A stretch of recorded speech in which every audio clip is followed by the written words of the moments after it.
Billy Napier's in a weird place right now. On one hand, after the Miami debacle in Game 1, his seat is currently still on fire. But freshman phenom DJ Lagway gave him a mini fire extinguisher after giving Florida fans a glimpse of hope, albeit against Samford. The Gators, returning veteran quarterback Graham Mertz, was pretty good last season. He surprised a lot of us, but struggled against Miami before getting pulled because of a concussion. But it really was just one bad game, and in aggregate, he's done a lot more good than bad while he's been in Gainesville. So if you're Billy, do you try and save yourself by just playing the freshman and hope he can show enough to keep you in Gainesville and win enough games? Or do you dance with the one that brought you in, Graham Mertz? Well, his answer is both. The old saying, if you have two quarterbacks, you don't have one, still rings true. But it doesn't matter if you aren't the coach anymore. So he pretty much has to do this. So the question now becomes, what does that look like? How do you employ it? Do you rotate your quarterbacks every drive, every other drive? Or do you just bring Lagway in certain downs and distance situations, or maybe even in the red zone? Now, to me, the best way to go about this is to start Mertz. You give him 3 drives. If he's cooking, leave him in there. If he's just doing okay and they're not moving the ball or even doing poorly, put the young guy in and see if he can give you a spark. Setting a pregame rotation at quarterback, regardless of performance, is not the best way to go about it, in my opinion. Let the players make the decision for you by the way they play on the field, because if Mertz plays well, you look smart. If he doesn't and you bring in DJ, you look willing to do whatever it takes to win. Now, I do not envy Billy Napier because his hand seems forced, but there is a way to thread this needle. And against Texas A&M, let's see if he can do it. Former Michigan quarterback David Cohn, my brother, former Western State Colorado wide receiver Blaine Crain. David, when you look at this game and you look at the way that DJ played last week against Samford, if you're Billy Napier, you said you're going to play 2 guys. How do you go about doing it, being a former quarterback at a big-time? Yeah, I've seen it, man. It's a tough situation all the way around. It's tough for Billy Napier because you may be forced to start the guy who doesn't give you the best chance to win, but based off external pressure and your need to showcase what the future is going to look like. It's tough for DJ Lagway because you may not be the guy who gives the team the best chance to win, but you got to go out there and play the best you can. And it's tough for Graham Mertz because he transferred in and really have played good football. I mean, he was ranked the last ranked preseason SEC quarterback a year ago, threw for almost 3,000 yards. And look, he's not the reason that you didn't beat Miami. I think we can say that. But at the end of the day, it's not completely unique of a situation because we've seen circumstances before where a coach has to play a highly touted freshman because they recruited him. And now in the NIL era, you're paying guys a lot of money. The 2-platoon quarterback system doesn't really work in my book unless guys have different skill sets. Think about Florida in 2006 with Chris Leak and Tim Tebow. That's the way you use a 2 For sure. And you were winning. Like that was just exactly. like and Tebow's got to get in there. You're hitting on all cylinders. For sure. In that situation, short yardage, third down, goal line, all that kind of stuff. But if it's even a little bit close, if it's even close at all, you got to play DJ Lagway, right? Just to showcase, hey, we're going to take our lumps now, and this is what can be if you keep me, Billy Napier, here in Gainesville. Without a doubt. And Blaine, we worked for a coached with a coach that played quarterback at a high level, and he was in the midst of a quarterback battle and told us that his head coach told him before the game, hey, you're going to be in there for the first 2 drives. Regardless of how good you play, we're going to let the other guy come in for the 3rd drive. I never understood that. And he said it gutted him. Like, I can go out there and play perfect and you're still going to pull me.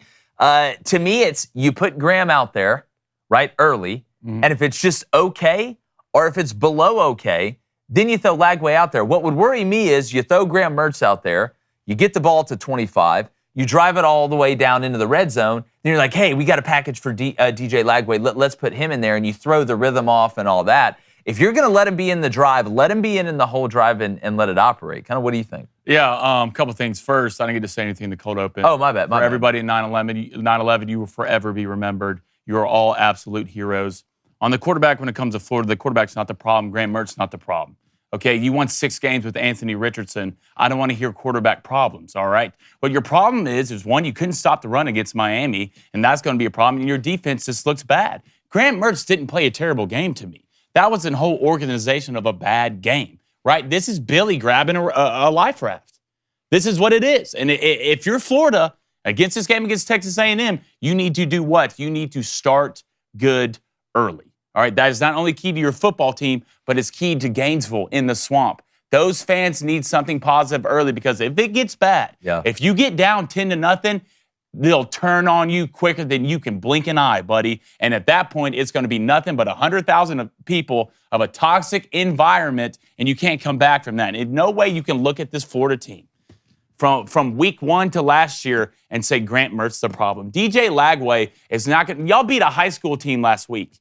You beat Samford last week. What do you really know about DJ Lagway? He's a 5-star. He should look like against Samford. But I know more about Graham Mertz against good teams than I do DJ Lagway. So if you're putting all these eggs in one basket, I mean, you're in trouble. Well, but again, you're looking at it from a rational coaching perspective.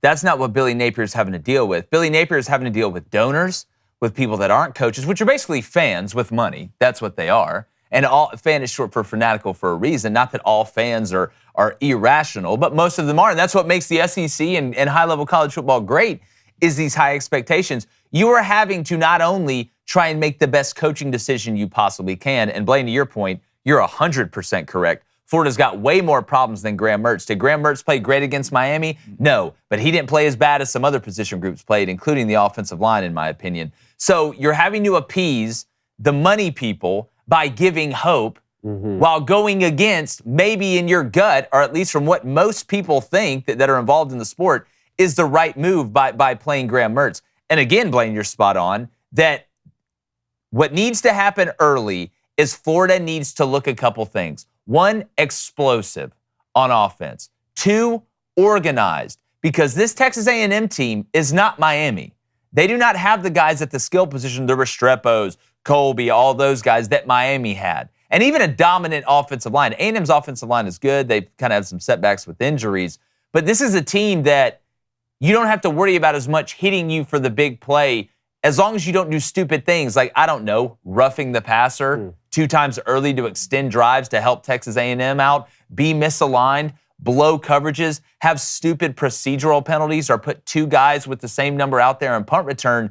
Because, David, this game against A&M, when you really, really look at it, I don't think the difference in talent level on both these teams overall is huge. You can make the argument A&M is a better football team on the line of scrimmage on both sides, but I still think this is a winnable game for Florida if they play clean at home. And it should be a good football game. I'm really excited to watch this game. When you talk about Florida needing to be explosive on offense, they either need to do that or win. Right? Like, if you win, no one cares. Notre Dame wasn't explosive when they beat Texas A&M. But if you're not going to win, then you need to look organized and look explosive. Blaine, I'm glad you brought up the point about Florida being unable to stop the run, particularly when they played Miami. I was thinking about on the other side, how does Texas A&M stop the run? They've given up 378 yards of rushing in 2 games, and Florida's rushed for over 300 yards in 2 games. Granted, one of those against, Samford. Samford. But, yeah, I mean, Texas A&M, 378 yards on the ground. That's not really where I thought we were going to be starting here the first 2 weeks for Texas A&M on defense. So I'm particularly interested in that. And if Florida can get that run game going, now all of a sudden, whoever's at quarterback, especially a young DJ Lagway, you can start to see things open up behind him, which is exactly what happened last week. Granted, I know you're playing Samford, but the kid's arm strength is through the roof. He has throwing the ball 58. I think it was a 58-yarder, like with no hitch at all, just from standing platform. So all the tools are there so that, hey, can everything else start to land in place for you? Montrell Johnson's going to be huge in this game for Florida. And the more I look at this game, and if you've watched A&M play, I mean, I haven't been impressed with Connor Wegman the entire year. I wasn't impressed with him in the Samford game. I think he had 180 passing yards. This feels like one of those games. This feels like one of those games. Which team is not going to lose it? Right? Which team is not going to make the big mistake to lose the game? And when it comes to me, I would have to lean A&M from an experience standpoint from Connor Wegman because we don't know enough about DJ Lagway yet. Because both of these teams, and I agree with you, David, as all the talent that A&M has up front, they've been getting their ass whooped in the run. And they can't do that with the way that team's put together. They average up getting like 180 yards a game on the ground. That can't happen if you're Texas A&M because with all the athletes and the skill guys they have, they're lacking on offense explosive plays. Yeah. So this is going to be one of those games, whichever team makes the least mistakes, the least biggest mistakes, you'll probably see come out on top. Well, on the A&M side, something I think that Mike Elko, basically said, and I'm paraphrasing him, is after the Notre Dame game, Connor Wegman didn't look settled in the pocket and he didn't trust that injury. Well, one of the best ways to settle a guy down in the pocket is to have a run game that takes a lot of pressure off him, slows down the defensive line, especially when you're running play action, and let him get into a rhythm. If Texas A&M is not able to run the ball, and it turns into Connor Wegman's going to have to be in 3rd and 7 and 3rd and 8, and I know they're throwing it, and you know they're throwing it, and Santa Claus knows they're throwing it, then he's going to be a sitting duck back there in that pocket, and I think that's where you're going to see him get sped up a little bit like he did against Notre Dame. Now, the difference in Connor Wegman getting sped up is he goes immediately to the check down. If you watch that game in Notre Dame, his eyes, the minute he felt a little bit uncomfortable, he would bail on the reads, which is one of his strengths. One of the reasons that David Pollock and some people were very high on him going in this year is his ability to read at a very fast clip and make the right decision within the first couple of reads. And then if he has to go to the check down or throw the ball away, he could do it. So the run game is obviously huge for both teams.